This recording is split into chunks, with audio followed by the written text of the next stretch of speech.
একটি ছোট গ্রামে বাস করতেন রবিন নামের একজন কৃষক। তার জীবনের সমস্ত আশা ছিল তার ফসলের উপর। প্রতিদিন সকালে উঠে তিনি মাঠে যাওয়ার জন্য প্রস্তুত হতেন। কিন্তু গত বছর তার ফসল সম্পূর্ণভাবে ক্ষতিগ্রস্ত হল এক ভয়ঙ্কর বৃষ্টির কারণে। সহস্র ফসল নারকেল জল হয়ে গেল, আর কৃষিক্ষেতের সবুজের বদলে ডালপালা শুকিয়ে গেল। রবিন হতাশ হয়ে পড়ল। তার জীবনের সমর্থন ছিল এই ফসল, এবং সে সবকিছু হারিয়ে ফেলল। গ্রামবাসীরা তাকে সান্ত্বনা দিতে আসলেও তার মনে এক গভীর দুঃখ বাসা বেঁধেছিল। একদিন এক বৃদ্ধ গ্রামবাসী রবিনকে বললেন, অন্য ফসলের জন্য চেষ্টা করো। এটা শেষ নয়, জীবন সবসময় নতুন সুযোগ এনে দেয়।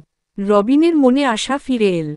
তিনি নতুন ফসল বুনতে শুরু করলেন, এবং কিছুদিন পর তার ক্ষেতের মধ্যে আবার নবজন্মের আভা ফুটে উঠল। রবিন বুঝতে পারলেন, জীবনে কখনো হাল ছাড়া উচিত নয়।